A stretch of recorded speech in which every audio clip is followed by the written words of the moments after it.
Ce qu'il y a, c'est que derrière ce mot frère, maintenant on va plus parler d'académie et d'université, on va parler de ce que j'ai ressenti et auquel Marie-Hélène fera écho. Et ça se dit entre francs-maçons, hommes, ça se dit, même femmes d'ailleurs.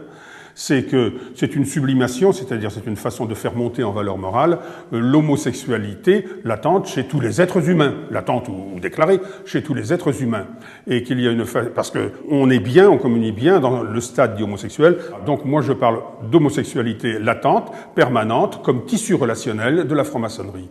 Vas-y toi. Dans toutes les valeurs morales, il y a cette fraternité. Tu es mon frère, je suis ton frère, nous nous aimons. On s'embrasse, il y a des attouchements, voilà, on se touche tout le temps, voilà. Alors, ce que j'y vois, moi, c'est pas individuel. Hein. Encore une fois, il ne s'agit pas de pointer du doigt l'homosexualité individuelle de chacun, bien que chacun nous ayons des tendances homosexuelles naturelles. Pour un garçon, c'est naturel, pour une fille, c'est naturel. Simplement, j'y vois une espèce de volonté dans cette fraternité, une espèce de volonté, encore une fois, de s'aimer, d'être hyper moral, avec, alors sur un plan beaucoup plus psychanalytique, ça se marie très très bien avec ce qu'on a vu précédemment. Souvent, dans les personnalités de type obsessionnel, on observe une forte tendance, déclarée ou non déclarée, d'homosexualité.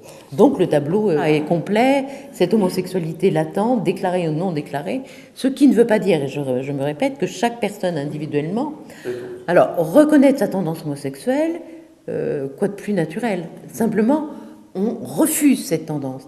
Et souvent, l'homophobie vient du fait que c'est pas l'autre que l'on nie, auquel on ne reconnaît pas cette tendance, mais c'est sa propre tendance qui fait peur.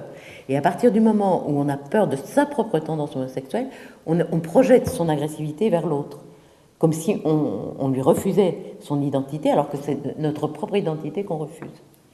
Alors le tableau est presque complet, on a tous les mécanismes, toute cette myriade de mécanismes de défense, cette tendance homosexuelle qui est dans la fraternité, dans les attouchements, dans tout ce que l'on...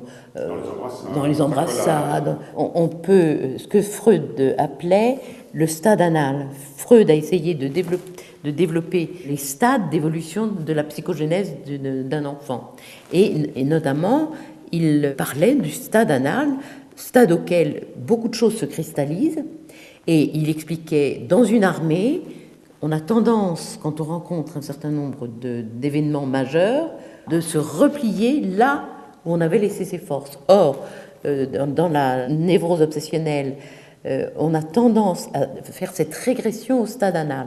Alors, le stade anal, qu'il soit 3 ans, 5 ans, bon, on ne peut pas le chiffrer, simplement, il faut comprendre que c'est un stade où on doit maîtriser ses sphincters. Et l'apprentissage de la propreté passe par la maîtrise des sphincters. Or, les fesses sont autant utilisées comme agression, c'est-à-dire soit on expulse, soit on retient. Et à chaque fois, vis-à-vis de la mère, c'est soit pour lui témoigner son amour, soit pour lui témoigner son agressivité. Donc c'est cette espèce d'ambivalence dont on parlait aussi tout à l'heure, et va se brancher aussi la rivalité avec le père. Et c'est à partir de là que se développe cet attachement, l'envie de faire disparaître le père pour conserver la mère. Tu peux ajouter peut-être que le silence, le fameux silence maçonnique, le silence secret, est de la rétention anale. Et dans la matrice, rétention anale. Hein, c'est de la rétention anale, le silence secret. On demande sans arrêt aux francs-maçons quel est votre silence, lesquels ont beaucoup de mal à dire. Alors on trouve des moyens, des explications. En fait, c'est caché, l'analité est cachée, et il ne faut pas en parler, donc secret et silence. Hein, c'est ça.